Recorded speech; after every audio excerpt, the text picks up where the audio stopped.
Salut à tous, c'est Papsan. Bon les amis, c'est parti pour une nouvelle vidéo. Encore une fois, Papsan au cœur de l'action. J'ai vu que vous avez bien kiffé la petite vidéo sur l'islam en Corée, un peu le ramadan, tout ça. Il y a eu quelques réactions, on va dire, un peu insolites dans les commentaires, mais bon, on va pas s'attarder là-dessus. Je tiens à remercier déjà ma reine de la circulation qui s'occupe de filmer la vidéo. J'ai vu aussi que dans les commentaires, vous vous posez pas mal de questions. Une seule chose que je peux vous dire, vous inquiétez pas, tout va bien. Faites-moi confiance. Alors aujourd'hui, deuxième partie de la vidéo que j'ai faite la dernière fois, on va plutôt se consacrer sur ce que ça fait de porter le voile en Corée, comment c'est vu par les Coréens, et aussi on va voir l'expérience d'une Khayet qui est voilée, que j'avais rencontrée ici la dernière fois, et qui va nous parler un peu de son expérience. Bon bah alors c'est parti, on va commencer par déjà trouver des Coréens qui voudraient accepter déjà pour l'interview. J'espère que ça va pas être trop compliqué. Dites aussi dans les commentaires si vous aimez bien un peu ce format, c'est-à-dire vlog, mais sans que ce soit moi qui filme en fait. Je sais que ça donne un autre aspect à la vidéo, une autre ambiance aussi. Vous vous sentez peut-être un peu moins proche de moi. On se trouve toujours dans les rues d'Itaewon, bien sûr. Le quartier étranger, aka le quartier de la débauche, mais aussi de la piété. Alors. Ah bah c'est parfait, il y a un groupe de Coréens là-bas.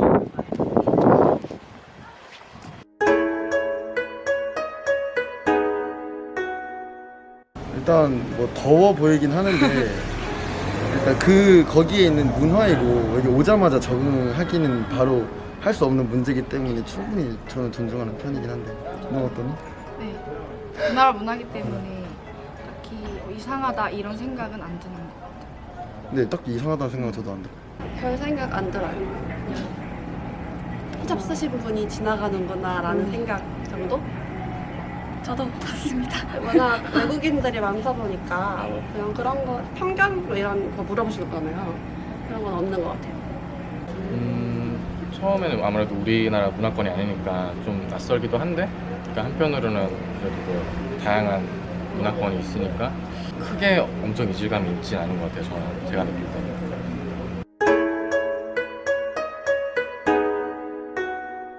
그게 특정 장소에서 꼭 그거를 지키지 않아야 되는 게 아니면은 뭐 지하철이나 뭐 그냥 일반 거리나 이런 데서는 당연히 저는 아까 전에 얘기한 것처럼 다양한 문화권이 우리나라에 들어와 있고, 물론 반대 해외에도 그렇고, 그래서 저는 오히려 좋은 것 같아요. 상관없어 또. 똑같은 거. 안 될 게 뭐가 있죠? 네, 안될게 없다 생각해요. 그쪽의 문화인데 한국에 왔다고 꼭 뭐 이거 히잡을 쓰지 말라는 법은 아직 없잖아요. 그 사람의 시선의 자유이긴 한데 그 사람 괜찮다면 쓰고 다니는 건 아무 문제 없다고 생각해요. Et voilà les amis, c'est comme ça qu'on gagne des abonnés. Tu fais des interviews et les gens s'abonnent, ça régale, on adore, on est fan. C'est fini pour les petites interviews des Coréens. Comme vous avez pu le voir, au niveau des avis, en tout cas des personnes qu'on a interrogées, c'était souvent la même chose. Soit bah, ça leur pose pas de problème, ou soit au contraire, tu as même des personnes qui viennent dire que en gros c'est mieux même s'il y a de la diversité en Corée. On se rapproche de quelque chose comme la France. Non, je plaisante. Mais en tout cas, oui, c'est cool. Après, voilà, n'oublions pas quand même que c'est pas forcément représentatif de la réalité. Parce que de 1, on se trouve à Itaewon, donc le quartier où il y a le plus d'étrangers en Corée du Sud. Donc forcément, les Coréens qui viennent ici sont peut-être un peu plus ouverts que les Coréens lambda, entre guillemets. Donc voilà. En tout cas, maintenant qu'on a fini avec ça, on va directement aller demander justement à une femme voilée en Corée du Sud pour voir comment elle le ressent, elle. Donc voilà, c'est parti.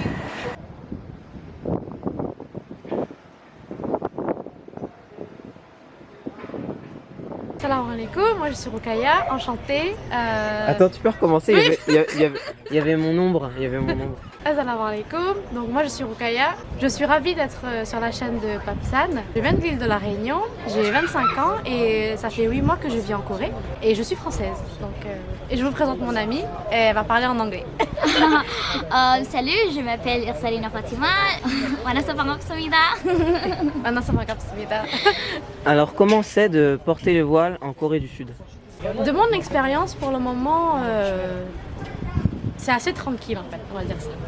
C'est assez tranquille, les gens, bien entendu, il y a des regards, mais les Coréens, ils sont très respectueux. Par rapport à d'autres communautés, les Coréens sont très Ça veut respectueux. dire quoi d'autres communautés? Alors, Je vais expliquer. J'ai fait une école de commerce à Bordeaux et à Paris. Et dans mon programme d'école de commerce, j'ai vécu en Chine, j'ai vécu en Angleterre. Et par rapport à, voilà, on va dire, une personne qui est noire ou qui est voilée, voilà, il y a l'approche est différente. Je vais le dire comme ça. L'approche est différente. Autant les Coréens, ils sont intéressés, ils vont peut-être aussi avoir peur, etc. Mais ils vont avoir leur distance de sécurité, on va dire. Alors que les Chinois, apparemment, ils vont vraiment ils vont prendre des photos, ils vont vraiment aller au devant, prendre les photos, intégrer ton espace, on va dire, vraiment rentrer dans ton espace personnel. Alors que pour le moment, jusqu'en Corée, j'ai jamais eu à faire face à ce genre de situation. Et par rapport à la France, tu trouves que c'est plus facile de le porter ici ou pas? Je trouve que c'est plus facile pour moi. Jusqu'à aujourd'hui, c'est plus De facile le pour moi de le porter porter en Corée ici. qu'en France? En France. Tu viens d'où en France? De Je Paris? viens de La Réunion et j'ai vécu à Bordeaux et à Paris. Ok. On est dans son propre pays, mais on ne peut pas vivre confortablement. C'est juste que je peux dire ça. Alors qu'en Corée, que j'ai un chapeau sur la tête, un vol sur la tête, peu importe ce que j'ai dans la tête, on va pas me regarder. Ok. Voilà, c'est vraiment ce ressenti-là que j'ai. Et une autre question, pour le coup personnel, je suis curieux par rapport à ça. Est-ce que le voile, c'est un choix ou pas? C'est un choix. Ah oui, totalement. Alors c'est un choix. Mes D'accord. parents, Dieu merci, ne m'ont jamais imposé. Ils m'ont recommandé, conseillé, bien entendu. Après, c'est un choix. Ok. C'est un choix personnel et haut et fort, c'est un choix. Ok. Parce que je pense qu'il y a des personnes, souvent, qui peuvent penser que c'est, je sais pas, que vous êtes soit oppressé par les maris ou par les pères les ou les parents, frères, tout ça. Je suis très chanceuse d'avoir grandi dans cette double culture musulmane et française qui fait que voilà, il y a quand même une liberté d'esprit, liberté d'agir. Et mes parents, ils n'ont jamais forcé et voilà, c'était un choix. Ok. Il y a bien sûr l'apprentissage de la religion et il y a eu le choix qui suit par derrière. Et est-ce que tu penses que être musulmane en Corée, c'est quelque chose peut-être d'incompatible? On va dire aimer la culture coréenne, c'est-à-dire tout ce qui est, je sais pas, K-pop, tout ça, parce que c'est vrai qu'ici il y a quand même, on va dire ça boit beaucoup, toutes ces choses-là. Est-ce que malgré tout ça, tu arrives à jongler. à profiter de ta vie coréenne ici en fait? Ah mais je profite totalement de ma vie coréenne. Je pense que c'est peut-être incompatible à partir du moment où on a une manière de penser qui est peut-être fermée, on va dire ça. Mais mon avis personnel, c'est que c'est très compatible. Moi, je vis ma vie coréenne depuis 8 mois. Je n'ai pas de problème, je me fais des amis. Après, bien Et entendu... tu parles très bien coréen. C'est important de le dire. Parce que... Et effectivement, vivre dans un autre pays comme la Corée, pratiquer la langue, c'est important. C'est indéniable comment c'est important, comment tu peux converser avec les gens, faire partie de la communauté. Pour moi, c'est vraiment ça revient à la manière de penser, la manière d'agir. Si on a un état d'esprit qui est fermé, ce sera incompatible depuis le début. Mais si on reste adaptable, on s'adapte, on pense on se met à la place de l'autre, ou on pense comme ça. Après, par rapport à la question de l'alcool en Corée, bien sûr c'est challengeant. Je ne dis pas le contraire, mais ça, on peut s'arranger. Il y a des gens qui l'ont fait avant moi, je ne suis pas la première. Je ne suis pas la première à débarquer en Corée. En fait, je suis musulmane. So like for me, it's been easy, alhamdulillah, because the thing is, in Korea, like the Islamic phobia is not so much as in the Western.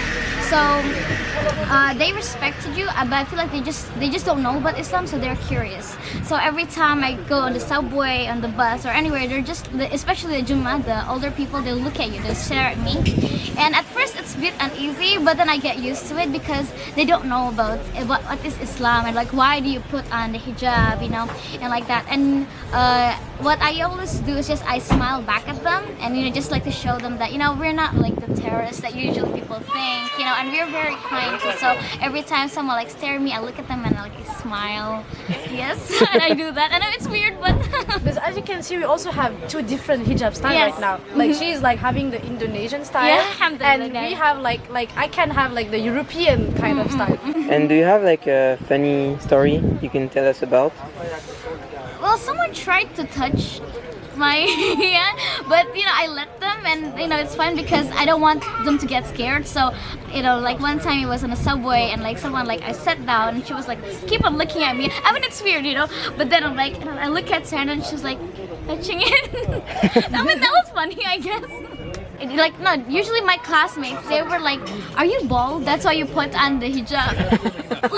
legit. They think that you put on this because you don't have hair. That's what my classmate thinks. And sometimes they ask, do you go to shower with it, or do you sleep with it too? So yeah, they would think that, you know, inside or outside the house, you still wear the hijab. That's true. I also get this asked the You same see? question. Yeah. Like some people think that wearing the hijab, you're also completely covered at home. 24 hours, you just wear the hijab 24/7. also at home. So you wear it outside and you wear it inside. It's like, so you also wear the hijab and you also put, no. But the thing, the shower part is just funny. Like, you go to the shower with, like, come on. See, it's funny, right? Common sense, man. Du coup, est-ce que tu pourrais nous parler de l'association pour laquelle tu travailles? Alors, je fais partie d'une association ici qui s'appelle MSAC, donc l'association des étudiants musulmans en Corée. Donc, je suis la social media manager de cette association. Et grosso modo, nos actions principales, c'est vraiment assister en fait et être support pour tous les étudiants musulmans qui sont ici, faciliter leur vie. En termes de, on leur propose des événements tous les mois, si on peut. Donc, des événements, on va dire culturels, des événements religieux, ou même des événements juste qui sont beaucoup attraits, tu vois, à la vie des musulmans en Corée. Déjà, il y a la question de est-ce qu'on peut manger halal. Il y a la question de où est-ce que je peux prier. Quand tu es étudiant dans un pays à l'étranger, c'est pas facile. Ça, c'est clair et net. Tu peux te sentir seul et avoir une communauté derrière toi qui est là, c'est toujours bien.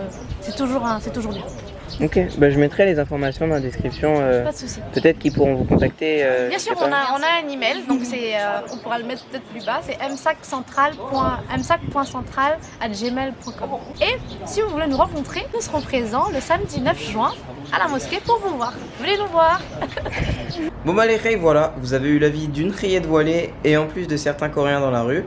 Donc pour toutes les personnes qui sont voilées, qui ont toujours eu peur de venir en Corée du Sud, je pense que vous n'avez pas vraiment de raison de vous en faire. Hein. Tout comme les Noirs qui me disent « Ah salut pape, j'aimerais bien venir en Corée, mais à ce qui paraît c'est des racistes, ils aiment pas la mélanine, etc. »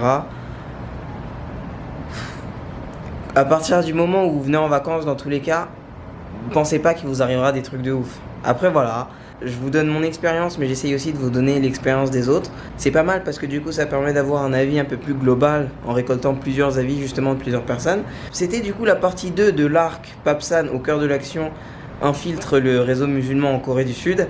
Il y aura la partie 3 comme je vous ai promis où je vais interroger un Coréen musulman.